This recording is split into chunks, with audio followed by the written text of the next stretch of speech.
GST வரி விதிப்பில் கொண்டுவரப்பட்ட மாற்றம் 22ஆம் தேதி முதல் அமலாக உள்ள நிலையில் நுகர்வோர் அதிகம் வாங்கும் சில்லறை பொருட்களுக்கான விலையில் மாற்றம் ஏற்படுமா என்ற கேள்வி எழுந்துள்ளது. அதற்கு ஏற்றபடி நுகர்பொருட்கள் தயாரிப்போர் மாற்று யோசனையை முன்வைக்கும் நிலையில் தீர்வு குறித்து வல்லுநர்கள் சொல்வதென்ன? வரி குறைத்தும் விலை குறையாதா? அத்தியாவசிய மருந்து பொருட்களுக்கான ஜிஎஸ்டி வரி விதிப்பு எப்படி அமலாகும் என்பது குறித்து விரிவாக பார்க்கலாம்.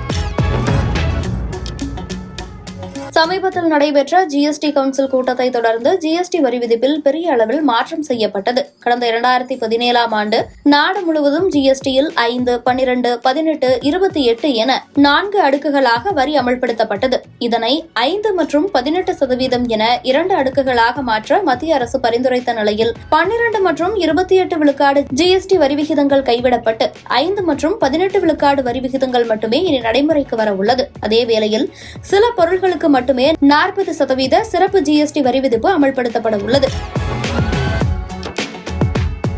தவிர யூஹெச்டி பால், சப்பாத்தி போன்ற பொருட்கள் மீதான ஜிஎஸ்டி வரி முழுவதுமாக ரத்து செய்யப்பட்டது. தனிநபர் மருத்துவம் மற்றும் ஆயுள் காப்பீடுகளுக்கும் இனி ஜிஎஸ்டி வரி கிடையாது என அறிவிக்கப்பட்டது. இந்த புதிய நடைமுறைகள் நவராத்திரி பண்டிகையின் முதல் நாளான செப்டம்பர் 22ஆம் தேதி முதல் நடைமுறைக்கு வர இருக்கிறது.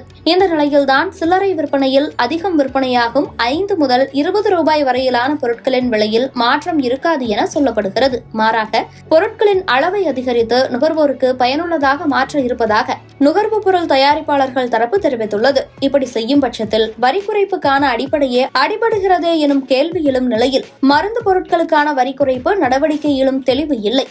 சார், இந்த மருத்துவத்துறையில ஜிஎஸ்டி வரி குறைப்பு அது அமலாகும் போது அதோட அமல்படுத்துற முறை எப்படி சார் இருக்கும்? அதுல இருக்க சிக்கல் என்னங்க சார்? சிக்கல் ஒண்ணுமே கிடையாது சார். இது ஆக்சுவலா மக்களுக்கு அந்த பெனிஃபிட் போய் சேரன்னு சொல்லிட்டு தான் கவர்மெண்ட் அது மாதிரி பண்ணிட்டு இருக்காங்க. அதே போல 23ஆம் தேதியில இருந்து, அதாவது 22ஆம் தேதி அது இம்ப்ளிமெண்டேஷன் டே 1ல இருந்து எங்களோட மெம்பர்ஸ் எல்லாமே கரண்ட் எம்ஆர்பி இருந்து கம்மியா தான் கொடுப்பாங்க சார். இது இன்னும் ஜிஎஸ்டி ரிடக்ஷன் வந்திருக்கோ அந்த ரேட்ல தான் எல்லாமே வந்திருக்கு. அதுக்கு உண்டான ஏற்பாடு பண்ணி தான் இருக்கும் சார். ஓகேங்க சார். இப்போ நம்ம மெடிசன் சொல்லும் போது நீங்க ஆல்ரெடி பிரிண்ட் ஆனத ஒரு பிரைஸ் ஒன்று பிரிண்ட் ஆயிருக்கும், அதோட ஜிஎஸ்டி எல்லாம் போட்டிருக்கோம். அப்ப நீங்க வாங்கி வச்சிருப்பீங்க இல்லைங்களா? அப்போ சடனா 22 அன்னைக்கு மாத்தும் போது அதுல உங்களுக்கு இழப்போ அல்லது கவர்மெண்ட்டுக்கு கட்டுறதுல நுகர்வோருக்கான சிக்கல் எதுவும் இருக்க வாய்ப்பு இருக்குங்களா? இல்ல சார், அது ஒண்ணுமே கிடையாது. ஏன்னா இப்ப இருக்கிற மெடிசன்ஸ் எல்லாமே டாக்ஸ் பெய்டு தான். நாங்க பே பண்ணி தான் நாங்க வாங்கியிருப்போம். நாங்க அதே போல கஸ்டமர் கொடுப்போம் கவர்மெண்ட் தான் சொல்லிருக்கோம், அது கம்மியா தான் கொடுப்போம். எங்களுக்கு இன்புட் டாக்ஸ் அப்படியே இருக்கும். நாங்க கவர்மெண்ட் கட்ட வேண்டியது நம்ம ஸ்டாக்ஸ் வேல்யூ நம்ம பொறுத்து அது என்ன ஆகும், 2 மாசம் 3 மாசம் கிட்டத்தட்ட 6-7 மாசம் கூட நாங்க இது டாக்ஸ் கட்ட வேண்டிய அவசியம் கிடைக்காது. அது எல்லாமே கழிச்சுட்டு வந்துடும். அதனால எந்த வித லாஸ் கிடையாது. இது கன்சியூமருக்கு தான் பெனிஃபிட். இது ஓகே. இப்ப நீங்க ஆல்ரெடி வாங்கின மருந்து இப்ப நீங்க ஆல்ரெடி டாக்ஸ் கொடுத்து வாங்கினா கூட அதுல உங்களுக்கு சேஞ்ச் ஆகும்போது இஷ்யூ வராதுன்னு சொல்றீங்க அப்படிங்களா? வராது சார், வராது. 18% நீங்க 18% ஒரு அமௌண்ட் கொடுத்தா அந்த மெடிசனை வாங்கியிருப்பீங்க. அப்போ நீங்க ஜிஎஸ்டி சேஞ்ச் ஆகுற அன்னைக்கு அது 12% மாறுதுன்னும் போது அப்போ 18% 6%க்கான அமௌண்ட் நீங்க கொடுத்துருப்பீங்க இல்லைங்களா? அது எப்படி சார் நீங்க காம்பன்சேட் பண்ணுவீங்க? அது மட்டும் இல்ல சார், அது இதான் ஆக்சுவலா இப்ப இன்பில் டாக்ஸ் இல்லைங்களா உங்களுக்கு? ஓகேங்களா? இன்பில் டாக்ஸ் நம்ம ஏற்கனவே அந்த எம்ஆர்பி குள்ள எல்லா வகையான ஜிஎஸ்டி அடங்கியிருக்கும் அதுல. ஓகேங்களா? நாங்க என்ன பண்ண ரெடியூஸ் பண்ணி விற்போம். நாங்க விற்கும் நாங்க ஏற்கனவே கட்டிருக்கோம் இல்லையா? கஸ்டமர் வாங்கி தான் நம்ம கட்ட போறோம் பாருங்க. அந்த கட்ட வேண்டிய அவசியமே கிடையாது எங்களுக்கு. இதுல என்னன்னா எங்களுக்கு ஜிஆர் ரிட்டர்ன்ஸ் ஜிஆர்டி 1ல எங்களுக்கு எல்லா காமிஷன் இருக்கும். எங்களுக்கு அந்த டாக்ஸ் எல்லாமே எங்களுக்கு காமிக்கும். சோ இது நாங்க இவ்வளவு கஸ்டமர் நம்ம சேல்ஸ் பண்ணிருக்கோம், இந்த டாக்ஸ் கட்ட வேண்டிய அவசியம் கிடையாதுன்னு சொல்லிட்டு நான் அது கவர்மெண்ட் எக்ஸ்பிளைன் பண்ணி அது கட்ட வேண்டிய அவசியம் இல்லை. அவ்வளவுதான், ரொம்ப சிம்பிள். ஓகே. அது ஒரு அப்ளிகேஷன் மாதிரி ஃபைல் பண்ணிடுவீங்க. ஆமா சார். அதாவது எவ்ரி மந்த் ஃபைல் பண்றேன் இல்லையா சார்? எவ்ரி மந்த் இப்ப 12% 5% ஆயிருக்கு. இது நான் இவ்வளவு வித்திருக்கேன், நானு இத்தனை லட்சம் ரூபாய்க்கு நான் வித்திருக்கேன். நானு அதுக்கு இவ்வளவு டாக்ஸ் நான் வாங்கல அப்படின்னு சொல்லிட்டு நான் கன்சர்வேட்டிவ் டாக்ஸ்ல நான் அமௌண்ட் லிஸ்ட் பண்ணிப்பேன். அவ்வளவுதான்.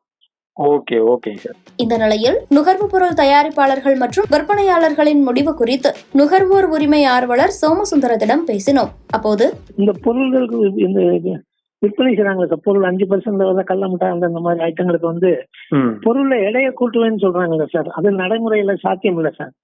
ஏன்னு கேட்டா பொருளை தயாரிச்சு அதை பேக் பண்ணும் போது அந்த பேக்கிங்ல அந்த QR கோடோ அல்லது எம்ஆர்பியோ வெயிட்டோ அப்பதான் வரும் சார். அப்படிங்கிற பட்சத்துல இவங்க அந்த நாளிலே ரேட்டை குறைக்கலாம். ரேட்டை குறைச்சே பிரிண்ட் பண்ணி போட்டுடலாம். அதாவது ஸ்டிக்கர் ஒட்டலாம். ஏன்னா 2-3 ஆப்ஷன் கொடுத்துருக்காங்க. நீங்க ஸ்டிக்கர் ஒட்டலாம், மேல ரேட்டை மாத்தி இது பண்ணலாம், இதுல பேனாவோட எழுதலாம்னு கூட சொல்லியிருக்காங்க சார். அப்படி இருக்க பட்சத்துல இவங்க பேக் பண்ணிட்டு வெயிட்ட கூட்டுறேன்னு சொல்றது வந்து ஒரு நம்பகத்தன்மை இல்லாம போயிடும் சார். இது வெயிட்ட கூட்டினாங்களா இல்லையாங்கிறதுக்கு என்ன எப்படி கண்டுபிடிக்க முடியுங்கிறதும் சொல்ல முடியாது. இப்பனா ஒண்ணு வாங்கினா ஒண்ணு ஃப்ரீ, இல்லைன்னா ஒரு இதுல 10 கிராம் ஆட் பண்ணிருக்கோம்னா அது ஆட்டோமேட்டிக்கா அந்த லேபிள்ல வந்துடும். இப்ப இந்த மாதிரி எடையை கூட்டிட்டு லேபிள்ல ஏத்தணுங்கிறதுக்கு பதிலா விலையிலே குறைச்சிட்டு போயிடலாமே. அவங்க கவர்மெண்ட் சொல்ற டாக்ஸ் 18% மேல 5 வர்றத 13% ரேட்டை குறைச்சிட்டு போட்டுடலாம், ரேட்லயே குறைச்சிடலாம். அது வந்து இவங்க இந்த வியாபாரிகள் மேனுபேக்சரர் பண்ற உத்தி சார், இது வியாபார உத்தி. அதேபோல தமிழ்நாடு நுகர்வோர் பாதுகாப்பு பேரமைப்பின் தலைவர் சே பால் பர்னாபாஸ் அவர்களிடம் பேசுகையில், ஜிஎஸ்டில வந்து இப்பதான் இந்த முடிவு எடுத்திருக்காங்க.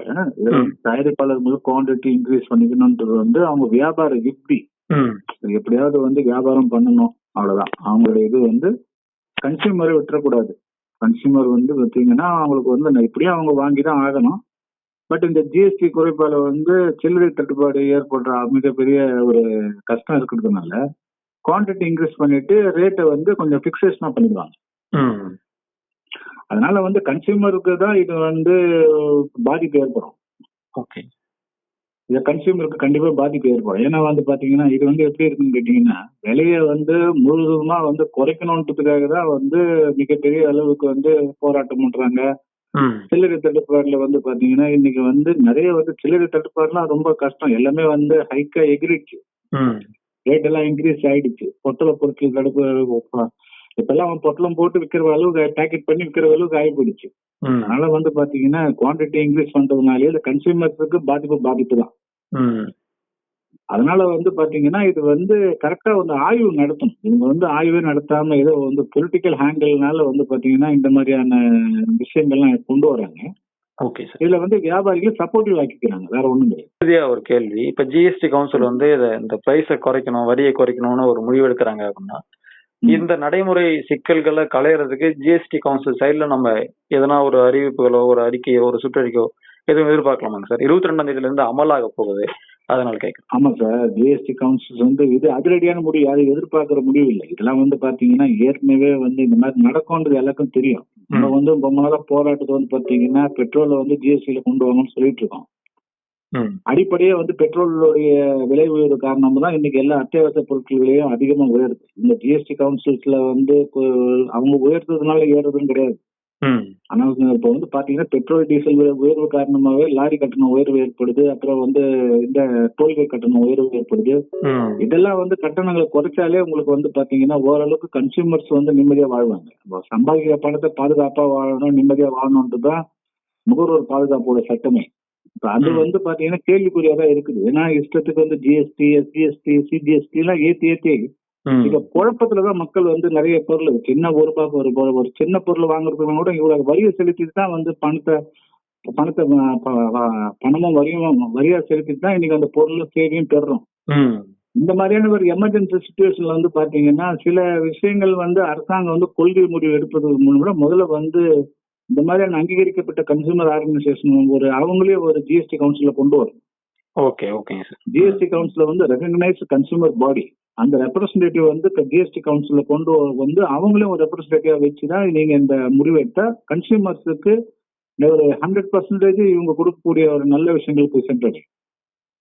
எங்களுடைய தாழ்மையான வேண்டுகோள் பாத்தீங்கன்னா ஜிஎஸ்டி கவுன்சில்ஸ ரெகக்னைஸ்ட் கன்சூமர் பாடியை ஒன் ஆஃப் த மெம்பரா போட்டாங்கன்னா அவங்களும் வந்து தங்களுடைய சஜஷன்ஸ், ஃபீட்பேக், ரெட்ரஸல், கம்ப்ளைண்ட்ஸ்லாம் சொல்லுவாங்க.